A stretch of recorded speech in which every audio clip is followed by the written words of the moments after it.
श्री शिवाय नमस्तुभयम। दोस्तों, आप सभी लोग जानते हैं कि 12 जनवरी 2025 यानी रविवार को पड़ रही है पौष मास की चतुर्दशी तिथि। और दोस्तों, यह वह तिथि है जो पौष मास में पड़ने वाली सबसे बड़ी तिथि है, क्योंकि यह रविवार के दिन पड़ रही है और इसका बहुत ही बड़ा और विशेष महत्व होता है। पूज्य गुरु जी ने कहा है कि अगर कभी भी मौका लग जाए और पौष महीने की रविवार चतुर्दशी तिथि को पड़ जाए तो आप लोगों को 7 चावल के दाने वाला उपाय तो अवश्य ही करना चाहिए। इन दोनों का संयोग बहुत ही कम आता है। इसी के साथ में गुरुजी ने अपनी शिव पुराण कथा में बताया है कि इस दिन आपको 7 चावल के दाने वाला उपाय तो आपको अवश्य ही करना चाहिए, क्योंकि ऐसा दिन पूरे साल में सिर्फ एक ही बार आता है। और दोस्तों, आप सभी लोग जानते हो कि रविवार चतुर्दशी तिथि का अगर सबसे बड़ा कोई उपाय है तो वह 7 चावल के दाने वाला उपाय है। तो दोस्तों, रविवार चतुर्दशी तिथि के दिन आप लोगों को इस 7 चावल के दाने वाला उपाय को जरूर करना है। बहुत सारे लोग होंगे जिन लोगों ने इस उपाय को न किया हो, मतलब पूरा साल निकल गया, उन्होंने किसी भी दिन इस 7 चावल के दाने वाला उपाय को न किया हो। पर दोस्तों, आपके पास एक आखिरी मौका बचा हुआ है, जो कि 12 जनवरी 2025 रविवार चतुर्दशी तिथि के दिन है। इस दिन आप लोगों को इस वाले उपाय को जरूर कर लेना है। भले ही आपने पूरे महीने भर इस उपाय को ना किया हो, पर अगर आपने इस पौष महीने के रविवार चतुर्दशी तिथि के दिन अगर इस वाले उपाय को कर लिया तो आपको इस उपाय को करने का वह फल मिलेगा जिसकी आपने कभी कल्पना भी नहीं करी होगी। इसीलिए आप लोग इस वाले उपाय को एक बार जरूर कर लेना है, ताकि आप लोगों के हाथ से यह मौका ना जा सके और आपको इस उपाय को करने का फल मिल सके। दोस्तों, यह उपाय पंडित जी ने अपनी अभी की ही श्री शिव महापुराण की कथा में बताया है। जी, इस उपाय को आज हम आपको बहुत अच्छे से समझाने वाले हैं। इस वीडियो को देखने के बाद इस उपाय को समझने के लिए आपको कोई और वीडियो को देखने की जरूरत नहीं पड़ेगी। तो चलिए दोस्तों, उपाय को शुरू करते हैं। देखिए, यह इस पौष महीने के रविवार चतुर्दशी तिथि के दिन यह इतना खास होता है, इतना महत्वपूर्ण होता है। देखा गया है कभी कभी बड़े बड़े पूजा पाठ अनुष्ठान से जो मनोकामना पूर्ण नहीं होते, वह पौष महीने की रविवार चतुर्दशी तिथि के दिन एक छोटे से उपाय करने से ही आपकी मनोकामना पूर्ण हो जाती है। और बहुत सारे लोगों ने इस उपाय को किया भी है और उनको इस उपाय को करने का फल भी जरूर मिला है। अगर आप लोग भी इस उपाय को करना चाहते हैं तो आप इस उपाय को पहले अच्छे से समझ लेना, सुन लेना, उसके बाद करना। आपको इस उपाय का फल जरूर मिलेगा। और इस उपाय को कर लेने से आपके घर में चाहे किसी भी प्रकार की दुख और समस्या क्यों ना चल रही हो, आपको उसका कारण भी नहीं पता है कि भाई यह समस्या किस कारण से चल रही है। उसका कुछ भी कारण हो सकता है, जैसे पितृदोष हो सकता है या किसी भी तरह का मंगल दोष भी हो सकता है। तो इस दिन आप लोगों को यह वाला उपाय कर लेना है। यह एक ऐसा उपाय है जिस उपाय को अगर किसी विशेष दिन पर किया जाए तो भाई उस विशेष दिन का जो है वह तो हमें मिलता ही मिलता है, पर हमने उस दिन पर इस उपाय को किया है तो हमें उससे भी बड़ा फल मिलता है, और फल बहुत जल्दी मिलता है, क्योंकि आप इस उपाय को बहुत ही बड़े और विशेष दिन पर कर रहे हो। तो चलिए अब उपाय के बारे में बात करते हैं, लेकिन उससे पहले आप लोगों को यह जानना आवश्यक है कि आखिर यह उपाय किस समय करना है, किसको करना है और कैसे करना है। तो चलिए हम आगे आपको वीडियो में एक एक करके बता देते हैं। लेकिन उससे पहले अगर आप लोग हमारे चैनल पर पहली बार आए हैं या फिर मेरी आवाज आज पहली बार सुन रहे हैं, तो हमारे चैनल को सब्सक्राइब जरूर कर लेना और इस वीडियो को लाइक करके कमेंट बॉक्स में श्री शिवाय नमस्तुभ्यम ओम नम शिवाय जरूर टाइप कर देना। तो दोस्तों, इस 7 चावल के दाने वाला उपाय को हमें इस रविवार चतुर्दशी तिथि के दिन कैसे करना है, किसको करना है, किस समय करना है और कहां पर करना है, ये सारे सवालों के जवाब आपको इस वीडियो में मिल जाएंगे। और जो ये वीडियो देखेगा भाई, उसको 7 चावल के दाने वाला उपाय जरूर करना चाहिए, क्योंकि इस दिन एक चावल के दाने का भी बहुत ही बड़ा और विशेष महत्व होता है। और जब बात आ जाए 7 चावल के दाने वाला उपाय की, तो यह सोने पे सुहागा वाली बात हो जाती है और यह एक बहुत ही बड़ा उपाय हो जाता है इस रविवार चतुर्दशी तिथि का। तो अब दोस्तों, इस 7 चावल के दाने वाला उपाय को आखिर करना किसको है, सबसे पहले हम लोग वह बात जान लेते हैं। तो देखो, घर की जो बड़ी माताएं बहनें होती हैं उन माताओं बहनों में से कोई भी एक बड़ी माता बहन इस वाले उपाय को कर सकती है।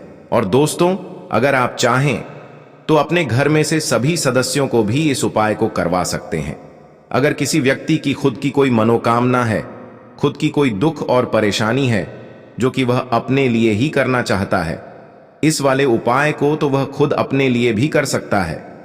बाकी अगर कोई घर में से ऐसा है जो कि अपने पूरे घर परिवार की सुख और शांति के लिए यह वाला उपाय करना चाहता है, तो भाई वह भी कर सकता है। उसमें भी कोई दिक्कत वाली बात नहीं है। कहने का मतलब यह है कि इस उपाय को हर एक सदस्य भी कर सकता है और पूरे घर परिवार के सदस्य के लिए घर की बड़ी माताओं बहनों में से कोई एक माता बहन भी कर सकती है। माताएं बहनें अगर घर में उपस्थित ना हो या वह यह वाला उपाय ना कर पा रही हो, तो फिर घर का कोई बड़ा सदस्य भी इस 7 चावल के दाने वाला उपाय को कर सकता है। चाहे फिर वह पुरुष ही क्यों ना हो, उसमें कोई भी दिक्कत वाली बात नहीं है। उसके बाद में दोस्तों जो अगला प्रश्न निकल कर आता है वो यह आता है इस उपाय को लेकर कि आखिर इस उपाय को हमें किस समय करना है, सुबह के समय करना है कि शाम के समय करना है। तो देखो, इस वाले उपाय को आप लोग सुबह के समय भी कर सकते हो और शाम के समय प्रदोष काल में भी कर सकते हो। अब अगर आप पूछो कि भाई सबसे उत्तम समय कौन सा रहेगा इस 7 चावल के दाने वाला उपाय को करने का, तो हम आपसे बस यही कहेंगे कि इस उपाय को आप सुबह के समय करेंगे तो ज्यादा बेहतर होगा। बाकी अगर प्रदोष काल शाम के समय भी करेंगे तो भी अच्छा होगा, उसमें कोई भी दिक्कत वाली बात नहीं है। तो अब दोस्तों जो अगली सबसे बड़ी और महत्वपूर्ण बात आती है वह ये आती है कि सुबह अगर हम उपाय को करेंगे तो हमें कितने बजे से लेकर कितने बजे तक के बीच में करना है, और शाम के समय प्रदोष काल में करेंगे तो हमें कितने बजे से लेकर कितने बजे के बीच में करना है। तो देखो, सुबह जितनी जल्दी हो सके आप उपाय को करने की कोशिश करना। बाकी अगर किसी कारणवश लेट भी हो जाओ, थोड़ी देर भी हो जाए, तो 10 या 11 बजे तक भी आप उपाय कर लेना, पर 12 बजे से ज्यादा देरी ना हो, ठीक है? इस बात का ध्यान रखना। उसके बाद में दोस्तों अगर शाम के समय प्रदोष काल की बात करें, प्रदोष काल का जो समय होता है वो शाम के 6 बजे से शुरू हो जाता है। मतलब शाम के 6 बजे से लेकर 7 बजे के बीच का जो समय होता है, ये समय प्रदोष काल का समय होता है। तो आप इस उपाय को 7 या 8 बजे के बीच में भी कर सकते हो। मतलब शाम के 6 बजे से रात 8 बजे के बीच में आप कभी भी इस वाले उपाय को कर सकते हो, उसमें कोई भी दिक्कत वाली बात नहीं है। तो चलिए दोस्तों जान लेते हैं गुरुजी द्वारा बताए गए पहले विशेष उपाय के बारे में। देखिए, इस उपाय के लिए आपको सबसे पहले तो थोड़ा सा शहद लेना है। शहद आपको मात्र आधा चम्मच या फिर उससे भी कम लेना है। इसी के साथ में आपको 7 चावल के दाने लेना है। केवल आपको ध्यान रखना है कि जो चावल के दाने हैं वह कहीं से भी टूटे हुए खंडित नहीं होने चाहिए। और इसी के साथ में आपको एक तांबे के पात्र के अंदर शुद्ध जल ले लेना है अपने घर से। अब देखिए, इन सभी सामग्रियों को लेकर के सीधे आपको पहुंच जाना है भगवान शिव के मंदिर में। देखिए, यह जो उपाय है आप सुबह से लेकर के शाम तक किसी भी समय कर सकते हैं। देखिए, अब आपको ध्यान से समझना है। आपको अपने सीधे हाथ की जो चीटी उंगली के पास वाली उंगली होती है, अनामिका उंगली, उसमें आपको थोड़ा सा शहद लेना है। अब इस शहद से आपको शिवलिंग पर ओम का निर्माण करना है। इसी प्रकार से आपको अपने अनामिका उंगली से शिवलिंग पर शहद से ओम का निर्माण करना है। अब दोस्तों, आपने जो शिवलिंग के ऊपर ओम का निर्माण किया है, इसी ओम के ऊपर जो आपके पास चावल के दाने हैं उन्हें आपको समर्पित करने हैं। देखिए, आपको एक एक चावल का दाना शिवलिंग पर जहां आपने ओम बनाया है वहां पर अर्पित करते जाना है और आपको श्री शिवाय नमस्तुभयम इस मंत्र का जाप करते रहना है। देखिए, जब भी हम रविवार की चतुर्दशी तिथि पर शहद का उपाय करते हैं तो इससे हमारे जीवन में ऊर्जा आती है। यानी कि मान लीजिए कि यदि आपका समय से विवाह नहीं हो पा रहा है या फिर आप किसी भी कार्य को करने के लिए जा रहे हैं, उसमें आप सफलता प्राप्त करना चाहते हैं, तो आपको यह उपाय करना है। साथ ही साथ जो व्यक्ति बहुत अधिक तनाव में रहे हैं, उनके जीवन से अंधकार को दूर करने के लिए उन्हें यह उपाय करना है। अब दोस्तों, आपके पास जो अंत में एक लोटा शुद्ध जल है, उसे आपको जहां अपने शहद से ओम का निर्माण किया है, चावल के दाने अर्पित किए हैं, तो उसी स्थान पर आपको धीरे धीरे जल समर्पित कर देना है और लगातार आपको श्री शिवाय नमस्तुभयम इस मंत्र का जाप करते रहना है। आपकी जो भी मनोकामना है, जो भी आपकी इच्छाएं हैं, वह सभी आपको महादेव से बोल देनी है। निश्चित ही वह महादेव की कृपा से परिपूर्ण होगी।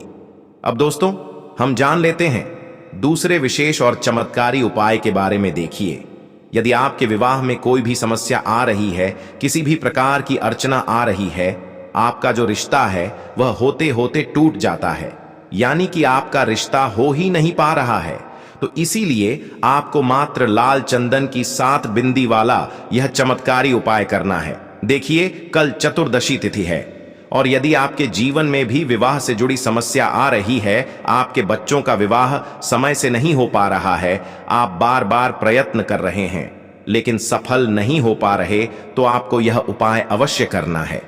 देखिए, वैसे तो इस उपाय को आप गुरुवार के दिन भी कर सकते हैं, मंगलवार के दिन भी कर सकते हैं, लेकिन कल है चतुर्दशी तिथि, तो आपको यह उपाय अवश्य ही करना है। तो देखिए, सबसे पहले तो इस उपाय को करने के लिए आपको मात्र लाल चंदन का पाउडर लेना है। आपके पास यदि लाल चंदन की लकड़ी है तो उसे घिस करके आपको चंदन के रूप में तैयार कर लेना है। इसी के साथ में आपको 7 बेलपत्र लेनी है, यानी कि 7 बेलपत्र आपको लेनी है। देखिए, यदि आपको बेलपत्र प्राप्त नहीं हो पाती हैं तो आप भगवान शिव के शिवलिंग पर चढ़ी हुई बेलपत्र को पुनः शुद्ध जल से धोकर के उनका उपयोग कर सकते हैं, लेकिन ध्यान रखें, बेलपत्र कहीं से भी खंडित नहीं होनी चाहिए। और इसी के साथ में आपको एक तांबे के पात्र के अंदर शुद्ध जल ले लेना है। अब इन सभी सामग्रियों को लेकर के आपको सीधे पहुंच जाना है भगवान शिव के मंदिर में। देखिए, यह उपाय भी आप सुबह से लेकर के शाम तक किसी भी समय कर सकते हैं।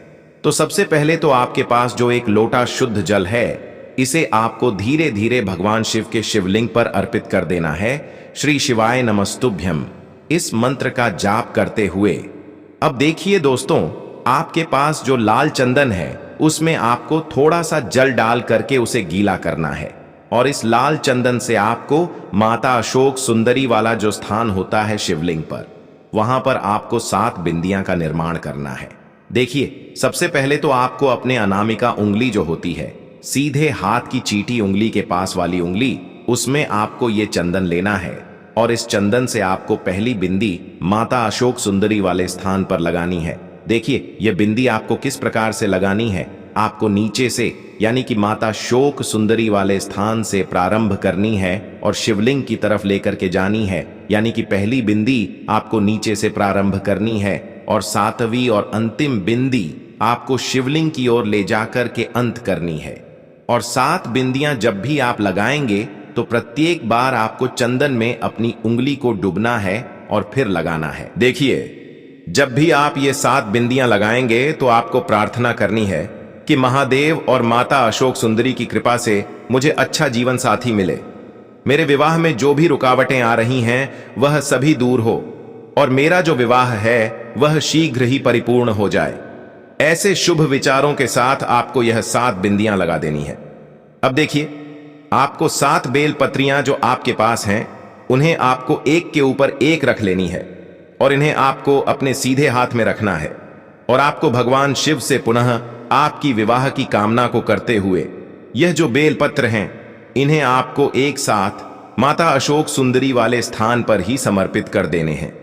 प्रत्येक बेलपत्र की चिकनी साइड शिवलिंग से स्पर्श होगी और इसकी जो डंडियों हैं वह आपको जलाधारी की रर रखनी इस प्रकार से समर्पित कर देनी है। तो इस प्रकार से आपको विवाह की समस्या को दूर करने के लिए चमत्कारी उपाय कर लेना है। अब हम जान लेते हैं तीसरे विशेष उपाय के बारे में। देखिए, इस उपाय के लिए आपको एक दीपक लेना है। दीपक आप आटे का भी ले सकते हैं और मिट्टी का भी ले सकते हैं। तो आपको मात्र एक दीपक लेना है। इसके अंदर आपको शुद्ध घी डालना है और इसके अंदर आपको लंबी बाती का प्रयोग करना है। देखिए, आप जो लंबी बाती का प्रयोग करेंगे वह जो मोली वाला धागा है उसकी बनाते हैं तो सर्वोत्तम होता है, यानी कि लाल रंग की बाती का प्रयोग करते हैं तो सर्वोत्तम होता है। तो लंबी बाती का आपको दीपक तैयार करना है। देखिए, यह जो लंबी बाती का दीपक है हम इसीलिए लगा रहे हैं क्योंकि यह माता लक्ष्मी को प्रसन्न करने के लिए है। अब देखिए, इसी के साथ में आपको एक हरी इलायची लेनी है और इसी के साथ में आपको एक चुटकी हल्दी भी लेनी है। अब देखिए, इस उपाय को विशेषकर आपको सूर्यास्त के बाद यानी कि रात्रि के समय में ही करना है। तो सबसे पहले तो इन सभी सामग्रियों को आपको अपने घर में माता तुलसी जी के वहां पर लेकर के पहुंच जाना है। अब इस दीपक को प्रज्वलित करने से पहले आपके पास जो एक हरी इलायची है उसे आपको उस दीपक के अंदर डाल देना है, और जो एक चुटकी हल्दी है इसे भी आपको उस दीपक के अंदर डाल देना है। ओम नमो भगवते वासुदेवाय इस मंत्र का जाप करते हुए देखिए, चतुर्दशी तिथि पर हल्दी का उपाय करने से हमारे लिए बहुत ही सर्वोत्तम होता है।